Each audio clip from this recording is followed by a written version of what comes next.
We continue with our big focus. Today was day one of the vaccination drives, phase 2. And over 19 lakh registrations were done on day one. This despite the fact that we saw technical glitches, we saw a lot of confusion, we saw in some places doses coming in late, in other places we saw vaccination process, the registration itself begin late by noon. So today was day one. Obviously there was going to be some amount of issues that would have emerged, and that's what we saw. By the end of it, many of these issues, especially the tech issues, had been resolved. Of course, people still have lots more of queries. People still are facing some amount of issue when they go to register. A lot of them, running into a dead end, having to do it multiple times. So we decided to get our experts back here in the studios and take a lot more of your queries. And if you have specific queries about the process, about eligibility, about the location or the medium of registration, then pick up the phone and call us. Let me, in fact, first up, before I introduce our next set of panelists, go across to Aarti Subramaniam, who's joining me from our newsrooms with a lowdown on the process itself. Aarti. I'm sure a lot of you have questions on how you can register yourself to become eligible and to go and get yourself vaccinated. Now, the government has clarified that the CoWIN app is not going to be usable for beneficiaries. The CoWIN app can't be used to register yourself to go and get the vaccine. There are only three ways in which you can do it. One is by walking into the registration center at the hospital itself and getting yourself registered on the spot. The second is via the CoWIN portal, that's the website. And the third is via Arogya Setu. I'm going to show you how you can register yourself on the Arogya Setu app itself. Now, if you go to the app in the portal called CoWIN, the tab called CoWIN, you go to vaccination and you have to first enter your mobile number. Once you enter your mobile number, you proceed to verify your mobile number. Once you do that, they send you an OTP. Now, this OTP is going to be specific to the number that you have put in there. So this OTP is what you register here. And once you do that, and you actually have just 2 minutes to put in that OTP, so make sure you don't waste too much time. Put in that OTP and go to proceed. Once you're there, you can choose amongst these government IDs. You can choose your PAN card, or you can choose your Aadhaar card, your passport, driver's license. You have those options. And once you choose that, so for instance, if you choose your PAN card, you must put your ID number, your name, gender, and your date of birth. Make sure you do this exactly as is mentioned in the photo ID. If you have any comorbidities, you have to click on that and then proceed. Here's where we come to the scheduling the vaccination bit. You are now registered, and once you are registered, you have to choose your vaccine schedule. That is, when can you go and get vaccinated? You first need to find a center that is convenient for you, that is close to your residence. So you put in your PIN code, and then you get options of the number of vaccine centers, or the vaccine centers that are closest to your neighborhood. Once you do that, and this is available in this drop-down box here, you also need to choose the date where you would like to go and get vaccinated, and then check the availability on that date in these centers. Once that's there, you can choose your appointment as per the timing, and then confirm the appointment. You are going to get, after that message, you will get your details of when you can go and get yourself vaccinated, and all your details, including your name, your registration status, your picture. All of this is going to be available. You take a printout of this document, and then you go to the hospital to try to go to the hospital to get your vaccine. All right, Aarti, thanks so much for really summarizing that along with that demo, which is actually a video that has, been given to us by the government for the process on Arogya Setu, and it's similar really on the website also, we are told, and this is how you have to go about it. 10 simple steps, and hopefully you'll have a date and a time, at least a time slot, afternoon, forenoon, at which point you will have to go to the center and you can get your vaccination done. Now, our phone lines are open for you to call up and ask some more questions. Let me say good evening to the panelists who are joining us right now. Dr. Rahul Pandit, Director for Critical Care at Fortis Hospital in Mumbai. He's a member of the COVID-19 Task Force here in Maharashtra. Rajiv Das Gupta, Chairperson for Center of Social Medicine and Community Health at JNU. Dr. Rajeev Seth, Senior Pediatrician and Expert on Vaccine and Medical Director for Childhood Development joins us this evening. I've also got Dr. Sandeep Budhiraja, Group Medical Director for Max Healthcare with us. Good evening to all of you and thank you for joining us. Dr. Rahul Pandit, let me begin with you. Of course, in Maharashtra, we are staring at few cities, few parts where cases are on the rise. So we would be extremely interested in ensuring that the process for vaccination is smooth and is fast-paced as well. Now, to your mind, the learnings from today, few of the things that experts observed happened today on ground. So I think the first and foremost, there was a little bit of confusion in the morning as to where and how to register yourself. And a lot of people, a lot of senior citizens walk into the centers, especially the BKC center, the Jumbo center. We had several citizens, senior citizens who came in and they were actually virtually, instead of virtually registering, they were registered on site. It would have been good to have the app being confirmed that whether it's going to work or not right in the morning. But that's okay. These are all steps in an extraordinary vaccination program which we are undertaking. And, I think I would still at the end of the day compliment the government on a fantastic effort and initiative mentioned are so simple that most people will be able to actually go through the 10 steps and have themselves registered.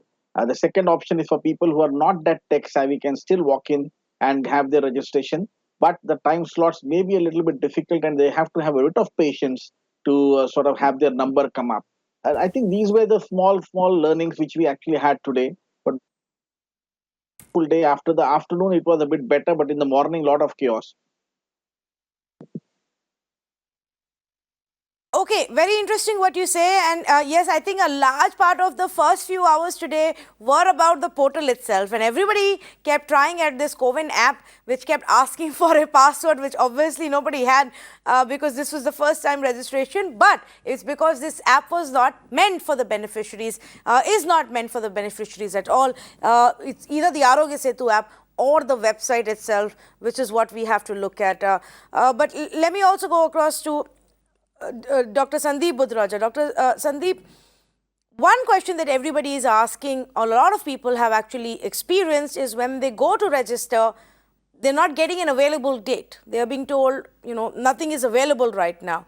Now, they're unable to understand if this is because there is an error or a tech issue or because everything is booked. When should they try next? Absolutely. I think I personally had a similar experience when I was trying to do booking for my parents. So tried a few times. It wasn't accepting the OTP was not getting generated. But then finally when it happened, I could manage to get an appointment for her today afternoon. But for the next family member I tried, it just gave appointment for 28th of March. So between today and 28th, then no further appointments were coming in.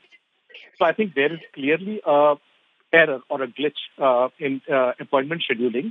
So even in the hospital, what I saw today, a lot of patients, and patients is the wrong word, a lot of customers or people who were wanting vaccinations walked into the hospital carrying their photo ID card. And obviously there were long queues because of this reason. And all of these people could not be accommodated because they came towards the fag end. So as you know, the vaccination drive today just happened between 12 to 5.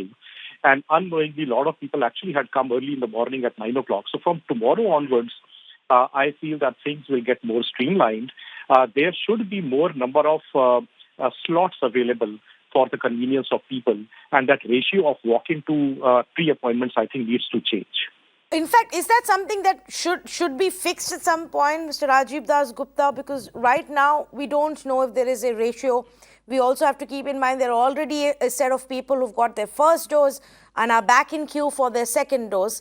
Then there are walk-ins, and then there are those who are getting appointment. And it's, many said that the crowding, there was crowding at the vaccine centers because the walk-ins were there, and so were the ones who actually had a time slot at that point. Well, the answer to that is, as we heard from the previous two panelists, who are part of hospitals which are actually in the vaccination program, the answer to that is actually rendering far greater flexibility to states, program managers there, and the individual vaccination centers. At the same time, the tech support is also necessary. The tech support will have to quickly fix these glitches. These glitches were not unexpected. As Mr. Sharma explained a few minutes ago, these glitches are being dealt with, and one can only hope that in the coming few days those would be tackled. At the same time, I would again emphasize a lot more flexibility perhaps needs to be given to these implementing centers, who will certainly fix out what works best for them. In fact, from what we understand right now, and that's the way slotting will have to be done at a local level, at a more district level, where the officials will have to decide basis the numbers who are due for their next round of vaccination from the first round, plus what they're observing as a daily kind of a walk-in number, plus those who are seeking a pre-registration and a vaccination slot, and all of this should hopefully streamline in a few days to come. Let me quickly go across to our first viewer caller. Jasjeet is on the phone line from Mumbai. Good evening. What would you like to ask? Yeah, hi. Good evening, ma'am. So my mother is a senior citizen with a heart condition. So I went into the CoWIN app. I registered her, but when I tried to select any of the private sector hospitals, be it Hiranandani, Fortis, Just Lok, or anybody, I was unable to do it because they say from 1st of March till 7th of March, no slots available. Next week, nothing worked. So I tried to do it just now also. None of the private sectors which are showing in CoWIN app are allowing appointments. That is point one.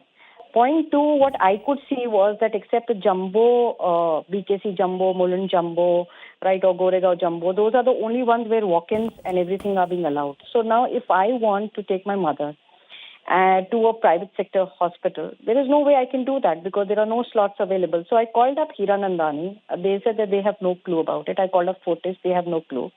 I called up Seven Hills Hospital also. Yeah. And I asked them, I said, so you are registering people for vaccine? He says, yes. I said, what vaccine are you doing? He said, ma'am, we have no idea. You come here and then you will see it for yourself. Now, the question what I am asking is, if most of the reputed private sector hospitals are showing in CoWIN and you cannot register, then how do I get my mother a shot? Okay. Let me see if Dr. Pandit wants to shed some light on this, Dr. Pandit.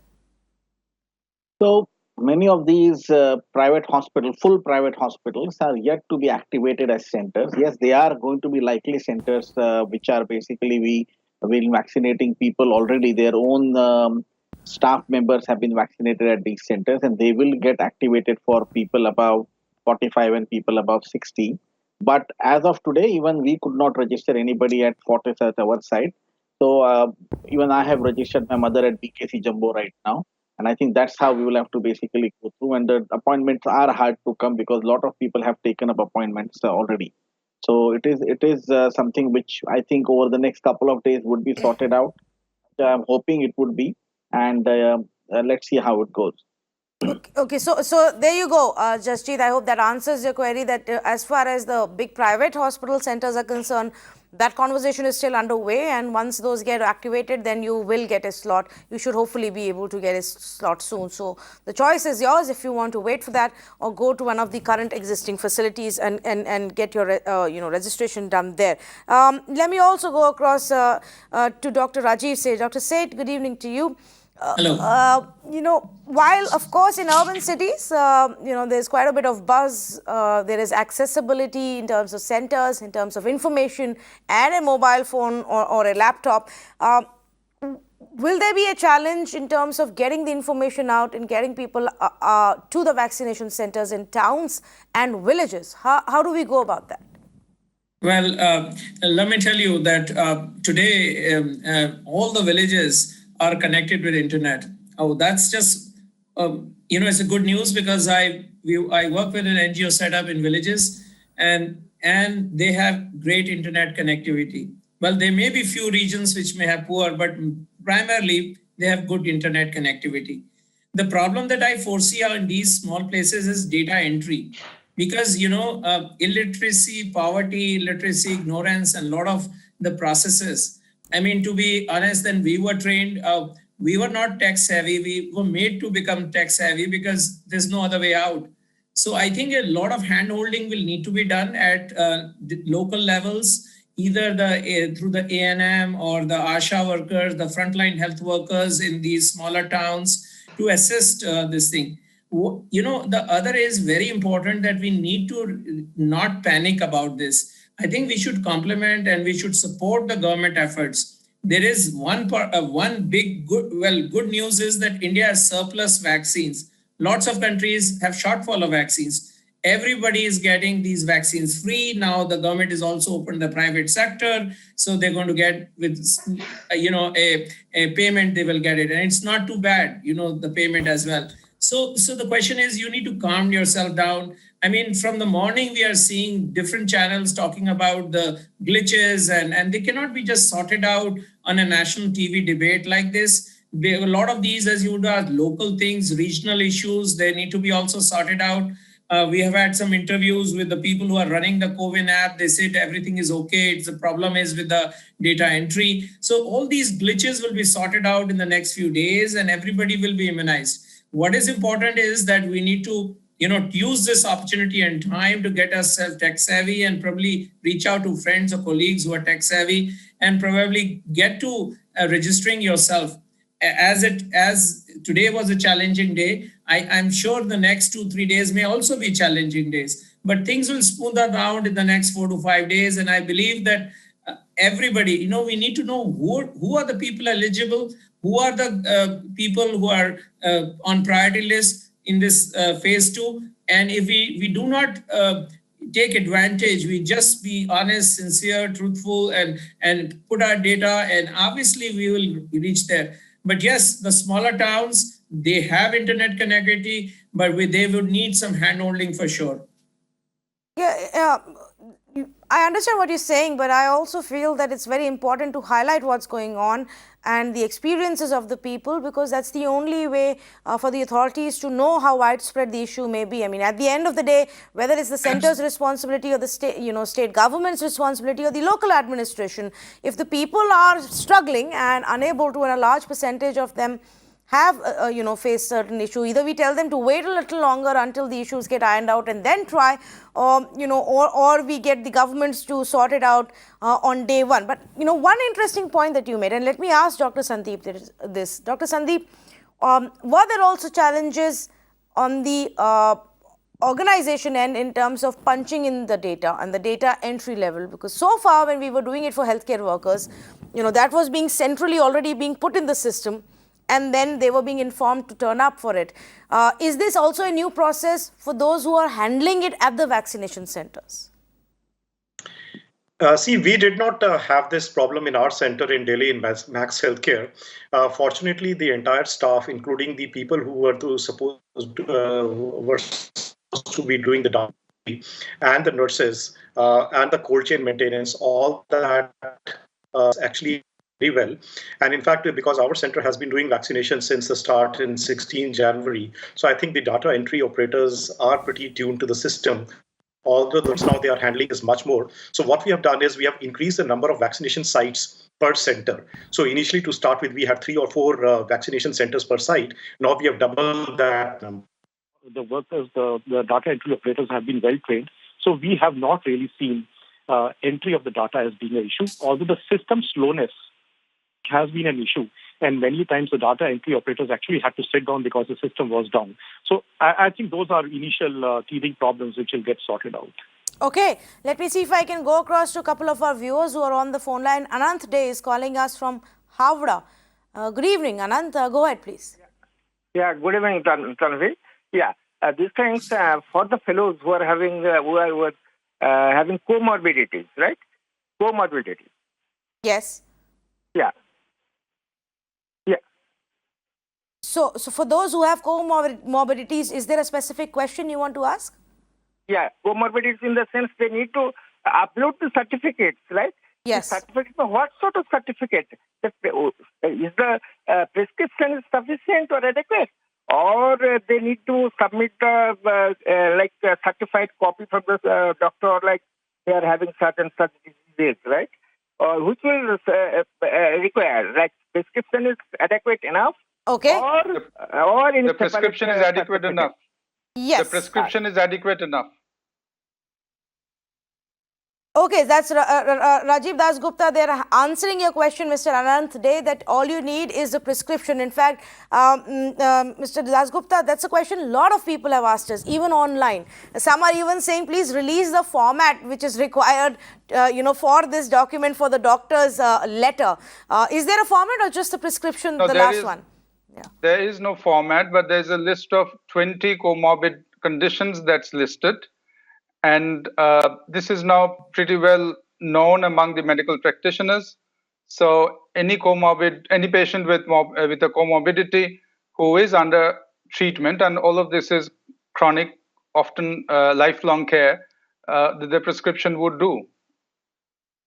Okay, so that's what it is. Your prescription will do if, that's all you need to be uploaded, or if you're a walk-in, just take in that prescription along with you as a document to prove that you have this comorbidity.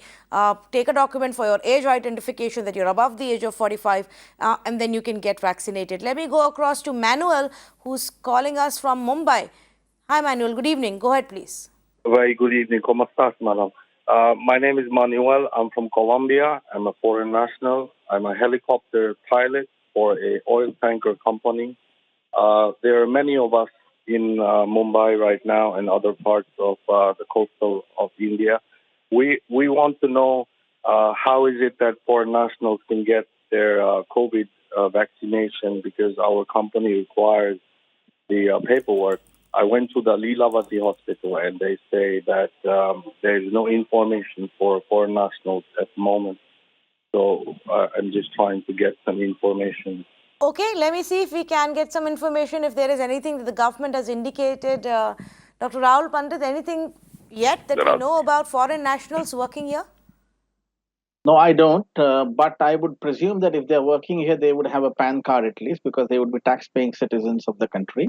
And in that case, there may be some way in which they would be able to register. But I honestly don't know the answer for this question clearly. Any of the other panelists might be able to throw a light, but if they have a PAN card, at least that's a start.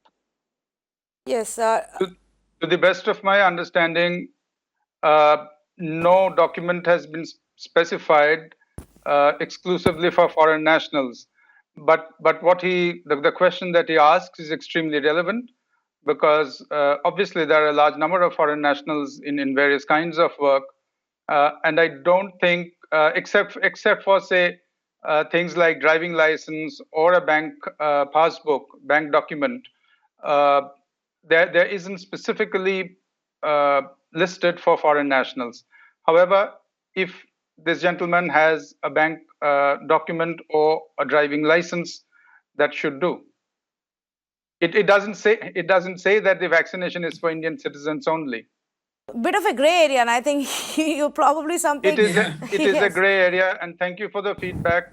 And I hope this is clarified very soon. Yes, I think, and we'll also get our own team to actually also get this clarified from the central government as well, because obviously there are a lot of such examples, like Manuel was pointing out in the field that he works. There would be many of foreign nationals who are here and working for us, and their contractors or companies wanting for them to also get vaccinated. So yes, Manuel, I'm afraid we don't have much for you right now, but this is definitely something that we could look into, or perhaps you can figure it out with the nearby vaccination center as well.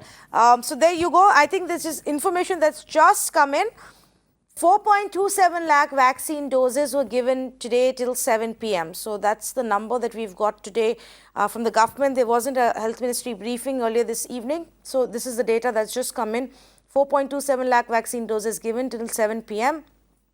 There were about 25 lakh registrations that were done on the CoWIN portal.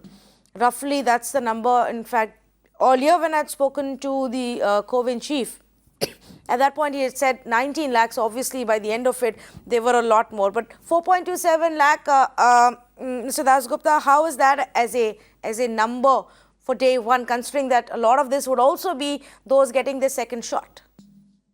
I think it's a good number, and particularly if you go by the registrations, it's a very, very enthusiastic response.